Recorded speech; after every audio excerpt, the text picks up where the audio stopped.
नमस्कार दोस्तों, मैं हूं नॉर्तन और आप सभी का हमारे YouTube channel maths by NK sir पर दिल से स्वागत करता हूं। अगर आप आरबीएसई क्लास 10th, 11th और 12th मैथ्स की तैयारी कर रहे हैं और हर प्रश्न को आसान भाषा में स्टेप बाय स्टेप समझना चाहते हैं, तो आप बिल्कुल सही जगह पर आए हैं। इस चैनल पर आपको प्रत्येक अध्याय की प्रश्नावली, उदाहरण, महत्वपूर्ण प्रश्न, बोर्ड परीक्षा की तैयारी, शॉर्ट ट्रिक्स और बेहतरीन नोट्स बिल्कुल सरल तरीके से मिलेंगे। हमारा उद्देश्य है कि मैथ्स आपके लिए कठिन नहीं, बल्कि सबसे आसान विषय बन जाए, ताकि आप बोर्ड परीक्षा में बेहतरीन अंक प्राप्त कर सकें। तो वीडियो को अंत तक जरूर देखें, चैनल को सब्सक्राइब करें और बेल आइकन दबाना ना भूलें। चलिए, बिना समय बर्बाद किए शुरू करते हैं आज की शानदार क्लास। क्लास 10 के लेक्चर नंबर 12 में आपका स्वागत है ना। और आज क्या करेंगे, आज नया चैप्टर स्टार्ट करेंगे, चैप्टर नंबर 4 है ना। चैप्टर नंबर 4 शुरू करेंगे और ये चैप्टर नंबर 4 है अपने पास द्विघात समीकरण है ना।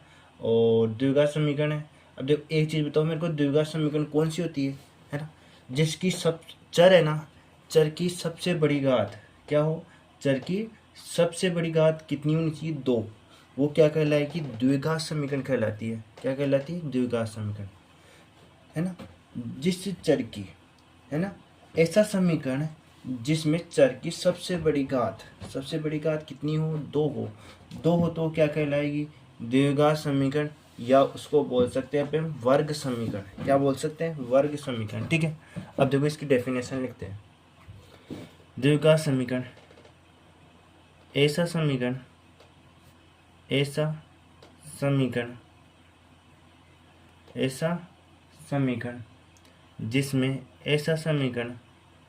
जिसमें चर की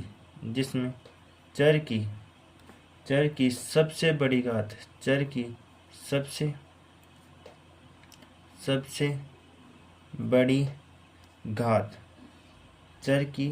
सबसे बड़ी घात 2 हो। कितनी हो, 2 हो तो द्विघात समीकरण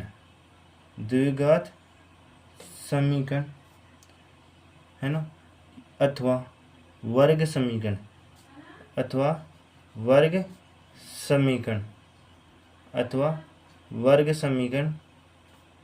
कहलाता है। क्या हो, जिसमें है ना कोई चर है, चर की अधिकतम घात कितनी होनी चाहिए, 2। यदि 2 होती है तो क्या कहलाएगा, द्विघात समीकरण या वर्ग संबंध।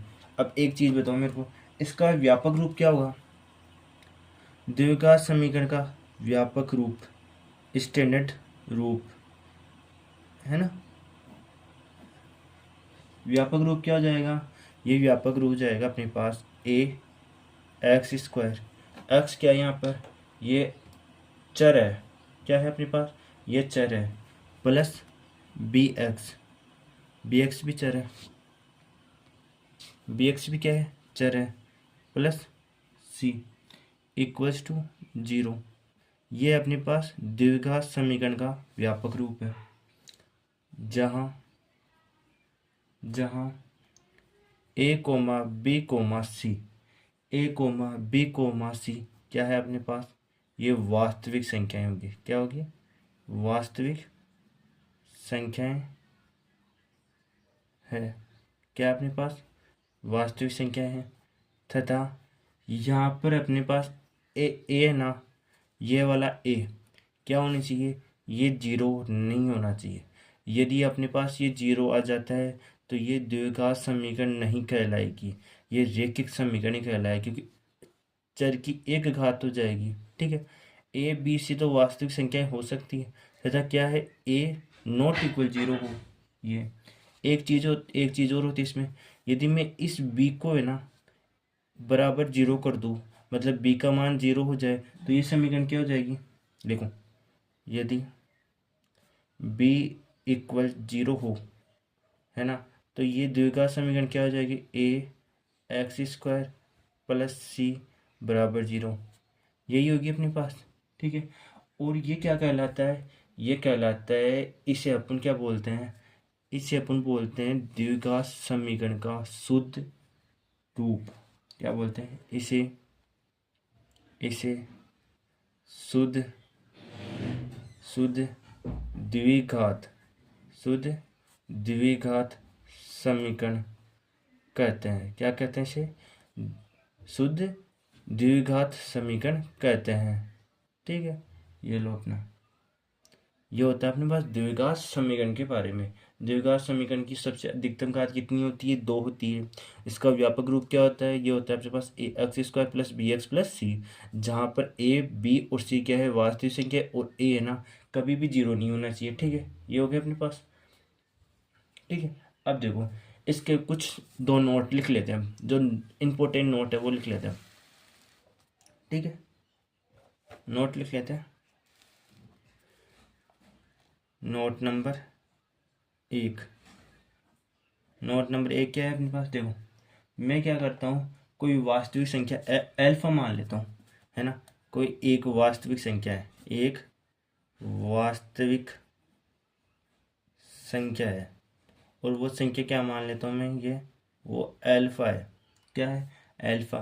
तो द्विघात समीकरण क्या? द्विघात समीकरण क्या? द्विघात समीकरण, द्विघात समीकरण a x square plus b x plus c बराबर 0 का क्या कहलाएगा? ये कहलाएगा एक मूल कहलाता है। क्या कहलाता है? एक मूल कहलाता है। क्या कहलाता है? एक मूल कहलाता है, कहलाता है। यदि, कब कहलाएगा? यदि क्या हो? यदि ए अल्फा स्क्वायर हो, एक्स की जगह पर क्या आना चाहिए? अल्फा आना चाहिए, मतलब जो वास्तविक संख्या मानी वो, प्लस में B alpha plus C equals to 0 हो, तब क्या कहलाएगा? ये अल्फा क्या कहलाएगा? इसका मूल कहलाएगा। ठीक है, ये हो गया अपने पास। अब देखो नोट नंबर 2 देखते हैं। ये नोट नंबर 1 हो गया, अब नोट नंबर 2। ठीक है, अब देखो नोट नंबर 2 है, ये है कि अपने पास एक तो होता है द्विघात बहुपद, चैप्टर नंबर 2 के अंदर पढ़ा था। एक होता है द्विघात समीकरण। इन दोनों में क्या अंतर होता है वो देखते हैं। देखो द्विघात बहुपद है ना, द्विघात बहुपद, इसका फॉर्मूला क्या होता है? व्यापक रूप होता है, वो भी यही होता है a x square plus b x plus c. इसके अंदर बराबर 0 नहीं करते हैं। यदि बराबर 0 आ जाए तो द्विघात समीकरण बन जाएगा, है ना। इसके तो क्या होते हैं अपने पास? शून्यंक होते हैं। क्या होते हैं? शून्यंक होते हैं। और द्विघात समीकरण के क्या होते हैं? द्विघात समीकरण के मूल होते हैं। और द्विघात और द्विघात समीकरण क्या? द्विघात समीकरण क्या? द्विघात समीकरण a x square plus b x plus c के तो बराबर 0 के मूल दोनों एक ही होते हैं। क्या होते हैं? दोनों एक ही होते हैं। कैसे? अपन इसका द्विघात समीकरण का क्या करें? मूल निकाल लें, बात वही है। या द्विघात बहुपद का शून्यांक निकाल लें, बात वही है कि इन दोनों से x की वैल्यू सेम प्राप्त होगी, अलग अलग प्राप्त नहीं होगी, इनके मूल अलग अलग प्राप्त नहीं होंगे। ठीक है, ये बात है। अब एक नोट और लिख लेते हैं। ठीक है, ठीक है, अब देखो एक नोट और लिख लेते हैं, नोट नंबर 3। नोट नंबर 3 है शून्यांकों का संबंध। क्या? शून्यांकों का संबंध। शून्यांकों का संबंध किससे होता है? शून्यांकों का संबंध होता है अपने पास बहुपद से होता है। किससे होता है? बहुपद से होता है ना। और जबकि मूलों का संबंध किससे होगा? ये मूलों का संबंध हो जाएगा अपने पास द्विघात समीकरण से, है ना। जबकि जबकि जबकि मूलों का क्या? मूलों का संबंध क्या? मूलों का संबंध किससे हो जाएगा? ये हो जाएगा अपने पास समीकरण से होता है। किससे होता है? ये होता है अपने पास समीकरण से होता है। किससे होता है ये अपने पास? समीकरण से होता है। ठीक है, ये लो, ये हो गया अपने पास समीकरण से। अब एक बात बताओ, अपन द्विघात समीकरण है, अब इस द्विघात समीकरण के हल कैसे प्राप्त करेंगे?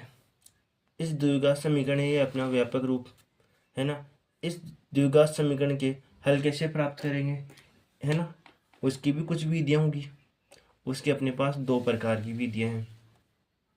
कितने प्रकार की विधियाँ हैं? दो प्रकार की विधियाँ हैं। द्विघात समीकरण, द्विघात समीकरण को हल करने की विधियाँ। ये कितनी विधियाँ हैं? ये अपने पास दो विधियाँ हैं। एक तो है अपने पास गुणनखंड विधि और एक है अपने पास कौन सी? श्रीधराचार्य विधि। एक तो कौन सी अपने पास? दो विधियाँ हैं अपने पास, है ना? दोनों के बारे में पढ़ेंगे। पहली विधि है अपने पास कौन सी? पहली विधि है अपने पास गुणनखंड विधि। कौन सी विधि है? गुणनखंड विधि। देखो, पहली विधि है अपनी गुणनखंड विधि द्वारा हल करना, है ना? विधि द्वारा, ठीक है। अब देखो, गुणनखंड विधि में क्या होता है? गुणनखंड विधि में एक अपन को दे रखा होता है द्विघात समीकरण। क्या दे रखा होता है? द्विघात समीकरण। देखो, मेरे को एग्जाम्पल लेकर प्रूव कर लेते हैं कि क्या अपने पास इस समीकरण के हल क्या प्राप्त होंगे, या उनको मूल भी बोलते हैं। देखो, मैं एक एग्जाम्पल ले लेता हूँ, ठीक है। एग्जाम्पल लेता हूँ, तो देखो मैं एग्जाम्पल ले लेता हूँ x² - 10 बराबर 3x। ये द्विघात समीकरण है। देखो कैसे लिखूँगा मैं, x² - 3x - 10 बराबर 0। ये द्विघात समीकरण है अपने पास, बिल्कुल द्विघात समीकरण है। अब मेरे को क्या करना है? इसको गुणनखंड विधि से हल करना है। किस विधि से? गुणनखंड विधि से। गुणनखंड विधि के लिए क्या करता हूँ? देखो, मैं ये -3x है ना, इस -3x के दो ऐसे फैक्टर करूँगा, दो ऐसे गुणनखंड करूँगा जिनका योग तो -3 आना चाहिए और जिनका गुणनफल x² और -10 का गुणनफल आना चाहिए, है ना? इन दोनों को गुणा कर दूंगा, -10 और x² को गुणा करूँगा तो -10x² आना चाहिए। किससे? गुणा करने पर। और जोड़ने पर क्या आना चाहिए? -3x आना चाहिए। तो ऐसे गुणनखंड क्या हो जाएंगे? ऐसे गुणनखंड हो जाएंगे, एक तो -5x और +2x। इन दोनों को मैं गुणा कर रहा हूँ, तो क्या अपने पास -10x² प्राप्त हो गया? बिल्कुल प्राप्त हो गया। और इन दोनों को जोड़ूंगा तो क्या -3x प्राप्त हो गया? बिल्कुल हो गया। और इधर का x² ऐसा कैसे ही, इधर का -10 ऐसा कैसे, ठीक है, यही होगा। अब देखो क्या करता हूँ मैं। अब देखो, मेरे को x² और -5x में से क्या x कॉमन दिख रहा है, x कॉमन दिख रहा है, तो क्या बच गया? x - 5 बच गया।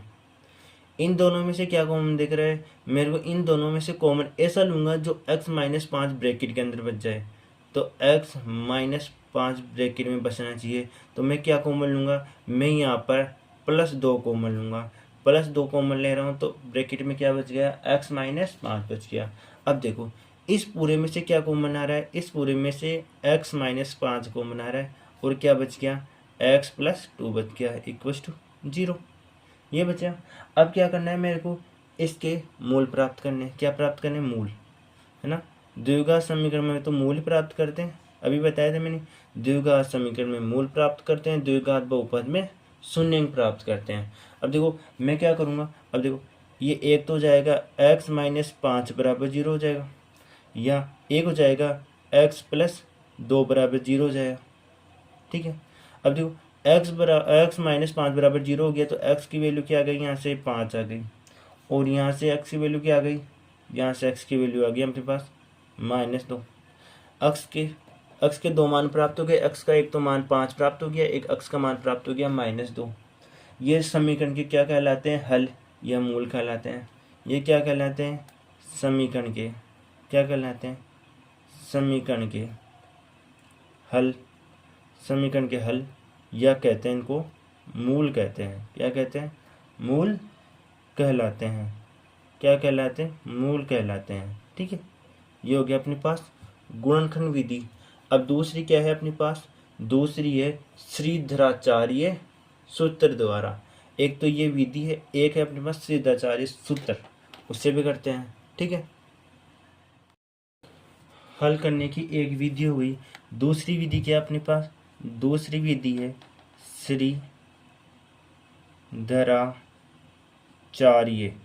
श्रीधराचार्य सूत्र से।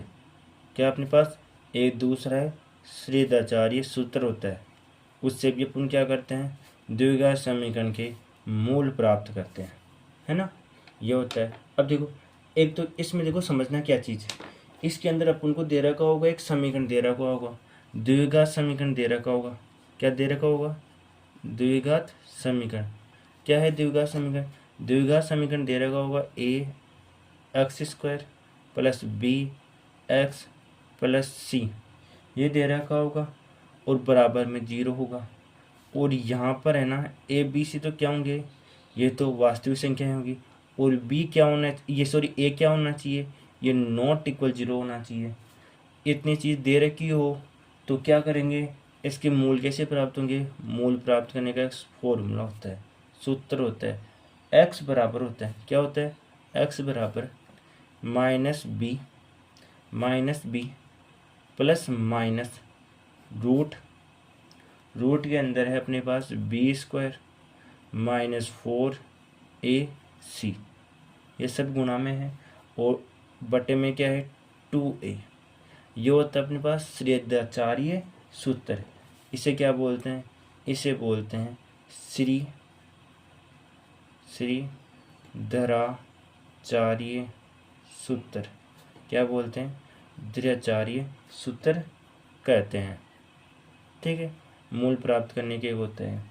अब देखो, मैं एक एग्जाम्पल लेकर प्रूव कर लें कि श्रीधराचार्य विधि से कैसे मूल प्राप्त होंगे, सूत्र से कैसे प्राप्त होंगे। ठीक है, अब देखो मैं एग्जाम्पल ले लेता हूँ उदाहरण के लिए। उदाहरण ले रहा हूँ मैं, x square minus 3x plus 10 बराबर 0। मैंने एक ले लिया उदाहरण। ठीक है, अब इससे क्या करूँगा मैं? श्रीधराचार्य विधि से हल करूँगा। श्रीधराचार्य विधि से हल करता हूँ तो देखो क्या है अपने पास सूत्र है x बराबर माइनस बी, क्या है यहाँ पर a square a x square plus b x square plus c होता है। तो यहाँ पर बी क्या है? यहाँ पर बी है -3 प्लस माइनस रूट, और बी का क्या करना है? स्क्वायर। -3 का स्क्वायर कितना? -3 का स्क्वायर जो 9 हो जाएगा, -4। ए क्या है यहाँ पर?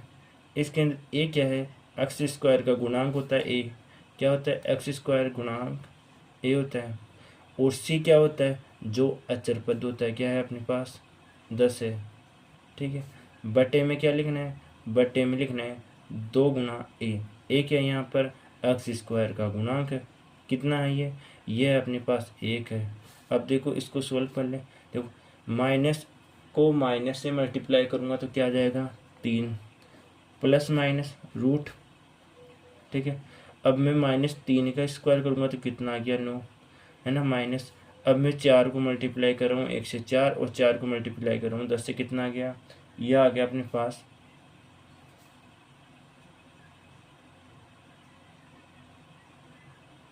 सॉरी ये यहाँ पर माइनस है, और ये कितना आ जाएगा यहाँ पर? माइनस, और ये माइनस माइनस प्लस हो गया और 40 आ गया, और अपोन में क्या जाएगा? 2 गुना 1। ठीक है, ये हो गया, कोई दिक्कत नहीं है। अब देखो आगे क्या करेंगे? ये हो जाएगा 3 प्लस माइनस रूट 40 और 9 कितने में? 39/2। ठीक है, ये हो गया। अब देखो ये तो x के 2 मूल प्राप्त हो रहे हैं, प्लस और माइनस। मैं क्या करता हूँ? एक बार प्लस ले लेता हूँ, एक बार क्या ले लेता हूँ? माइनस। एक बार तो क्या ले लेता हूँ? प्लस लेने पर एक बार क्या ले लेता हूँ? मैं माइनस ले लेता हूँ। मैं प्लस ले रहा हूँ तो क्या आ जाएगा? 3 प्लस रूट 49 डिवाइड बाई 2। अब देखो 3 प्लस ये 49 किसका स्क्वायर होता है? ये 7 का स्क्वायर होता है, 7/2। ठीक है, अब कितना हो गया? 10/2, कितना आ गया? 5। एक्स की वैल्यू कितनी आएगी 5। अब देखो माइनस ले लूँ, माइनस लेने पर माइनस लेता हूँ तो क्या जाएगा, X square 3 minus 49 upon 2 root 49 क्या हो गया 3 माइनस 7 डिवाइड बाई 2 कितना आ गया माइनस का 2 डिवाइड बाई माइनस का 4 डिवाइड बाई 2 कितना आ गया माइनस का 2। इसके मूल क्या प्राप्त हो गए, एक तो 5 प्राप्त हो गया, एक क्या प्राप्त हो गया -2। ये प्राप्त हुए हैं जो अभी गुणनखंड विधि से प्राप्त किए थे वही प्राप्त हुए हैं। ठीक है, ये होते अपने पास द्विघात समीकरण को हल करने की दो विधियाँ। ठीक है, इतना हो गया। अब इसके बाद में अपना एक पॉइंट और रहता है ना, एक पॉइंट और रहता है क्या, मूलों की प्रकृति, है ना। ट्यूशन पूछा जाता है कि मूलों की प्रकृति क्या होती है ना, और इसका सूत्र क्या होता है, इसके कुछ पॉइंट भी होते हैं। कैसे पता करेंगे मूलों की प्रकृति कैसी है, वास्तविक है, समान है, या मूलों की कोई प्रकृति नहीं है, वो उसके लिए भी कुछ टाइप होते हैं, वो कर लेते हैं। देखो अपने पास होते हैं, एक टॉपिक है मूलों की प्रकृति। क्या टॉपिक है अपने पास, मूलों की प्रकृति,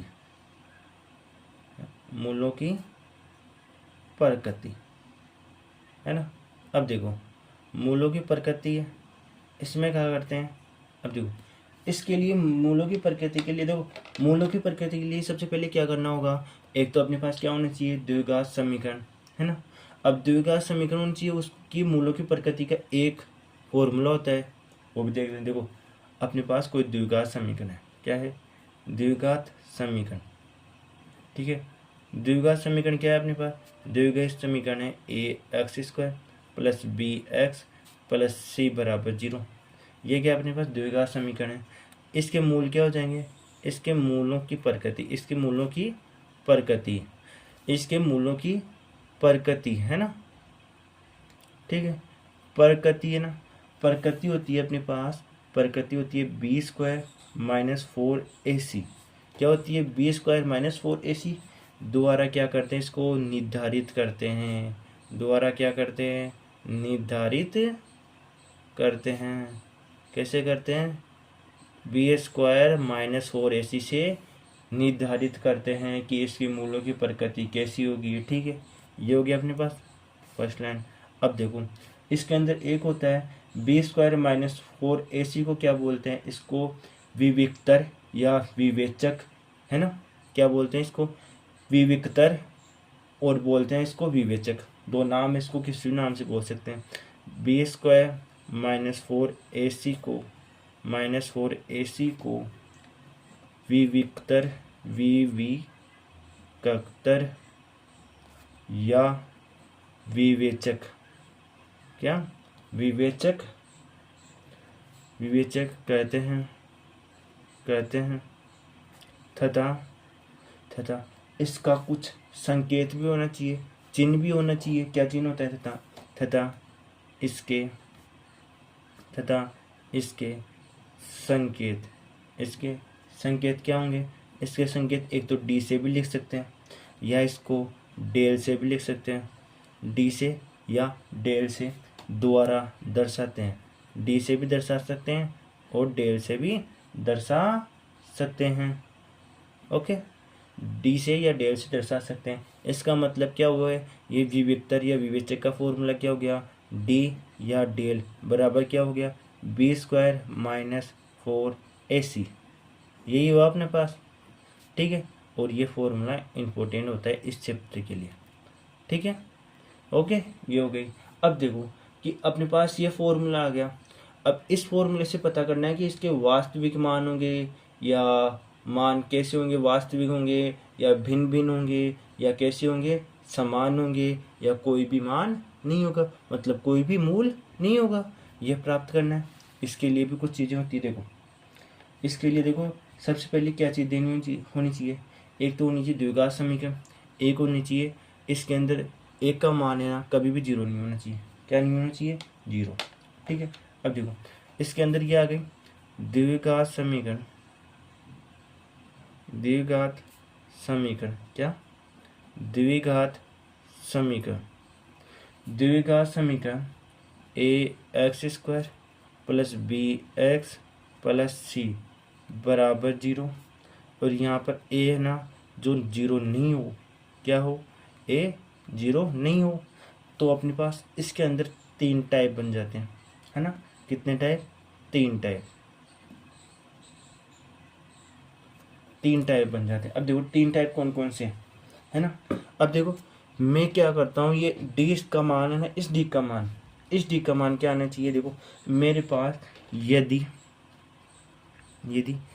इस डी का मान बी स्क्वायर माइनस 4ac करने के बाद इसका मान मेरे पास ग्रेटर देन 0 आ जाता है ना। मतलब डी का मान क्या आना चाहिए, 0 से बड़ा, मतलब क्या आना चाहिए, 0 से बड़ा, मतलब पॉजिटिव आना चाहिए। कैसा आना चाहिए, पॉजिटिव हो तो, कैसा हो, पॉजिटिव हो तो, है ना।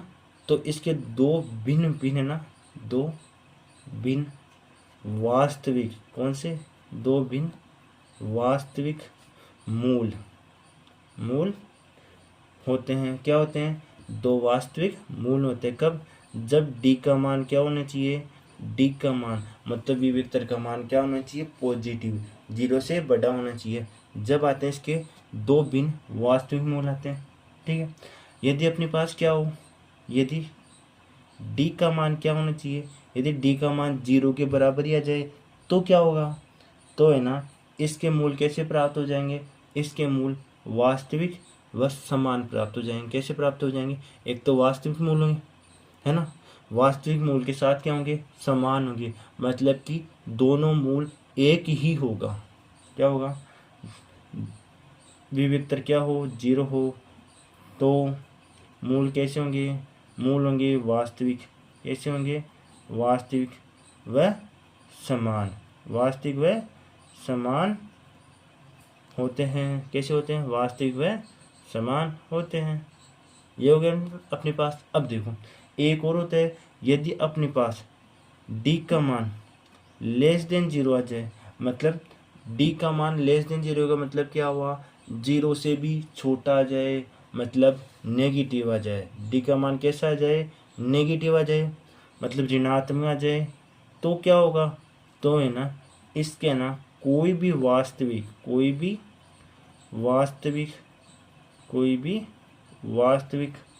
मूल नहीं होगा, कोई भी वास्तविक मूल नहीं होंगे, है ना। इसके कोई भी वास्तविक मूल नहीं होंगे, ठीक है। इसके देखो अपने पास क्या, एक तो क्या आना चाहिए, डी का मान ग्रेटर देन 0 आता है तो इसके दो भिन्न वास्तविक मूल प्राप्त होंगे। यदि अपने पास डी का मान 0 आ जाता है तो क्या होगा, जब वास्तविक मूल तो प्राप्त होंगे लेकिन वो कैसे होंगे, समान होंगे। यदि डी का मान अपने पास ग्रेटर देन लेस देन 0 आ जाए, मतलब 0 से भी छोटा आ जाए, तो क्या होगा, इसके कोई भी मूल वास्तविक प्राप्त नहीं होगा, ठीक है। ये हो गया। अब देखो एक चीज़ और होती है, एक नोट और लिख लेते हैं लास्ट, और आज की क्लास को यहीं पे एंड करते हैं, ठीक है।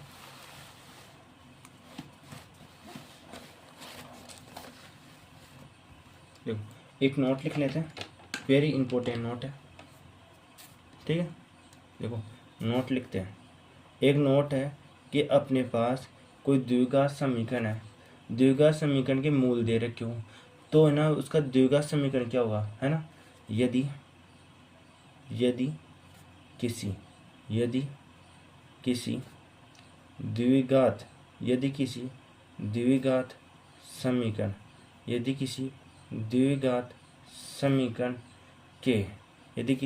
द्विघात समीकरण के मूल दे रखे हों, वो क्या है, अल्फा और बीटा, है ना, क्या हो, अल्फा और बीटा हो, तो द्विघात समीकरण क्या होगा, उसके मूल दे रखे हों तो द्विघात समीकरण क्या होगा, उसका एक फॉर्मूला होता है।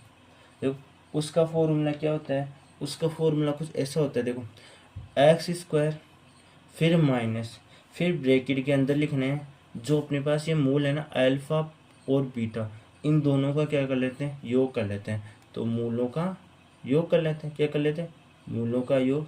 और गुणा में क्या लिखना है, एक्स लिखना है, क्या लिखना है, एक्स। फिर प्लस में क्या करना है, फिर इन प्लस में इन दोनों का गुणनफल, क्या, मूलों का गुणनफल, क्या करना है, मूलों का गुणनफल, क्या करेंगे, गुणनफल, और बराबर में क्या करना है, बराबर 0 लिखना है। और ये क्या होता है हमारे पास, द्विघात समीकरण का व्यापक रूप होता है, और इसमें मूल क्या है, अल्फा और बीटा है। तो इसको मैं ऐसे भी लिख सकता हूँ, एक्स स्क्वायर माइनस मूलों का योग क्या हो जाएगा, अल्फा प्लस बीटा होगा, और गुणा में एक्स प्लस मूलों का गुणनफल क्या होगा, अल्फा गुणा बीटा बराबर क्या होगा, 0। यह है अपने पास इसका फॉर्मूला द्विघात समीकरण का। द्विघात समीकरण को ऐसे लिखते हैं, ठीक है। और ये अपने पास इम्पोर्टेंट में है, ठीक है, इससे क्वेश्चन पूछे जाते हैं। और आज की क्लास को यहीं पर समाप्त करते हैं, ठीक है। अगली क्लास से अपन क्या करेंगे, प्रश्नावली 4.1 के क्वेश्चन से स्टार्ट करेंगे, जो अपने पास उदाहरण है या जो भी है ना, ठीक है। आज की क्लास को यहीं पर समाप्त करते हैं। उम्मीद करता हूं कि आज की पूरी क्लास आपको अच्छी तरह समझ में आई होगी। अगर वीडियो पसंद आई हो तो इसे लाइक ज़रूर करें। अगर अभी भी कोई प्रश्न या डाउट है तो उसे कमेंट में लिखें। मैं जल्द से जल्द उसका उत्तर देने की पूरी कोशिश करूंगा। ऐसी ही आसान और शानदार मैथ्स क्लासेस के लिए हमारे channel maths by NK sir को सब्सक्राइब करें और बेल आइकन ज़रूर दबाएं। हेलो, अपने दोस्तों के साथ भी इस वीडियो को शेयर करें ताकि वे भी मैथ्स को आसान तरीके से सीख सकें और बोर्ड परीक्षा में अच्छे अंक प्राप्त कर सकें। मैं हूं नॉर्तन, मिलते हैं अगली शानदार मैथ्स क्लास में एक नए चैप्टर और नए कॉन्सेप्ट के साथ। तब तक के लिए धन्यवाद, अपना ध्यान रखें, नमस्कार।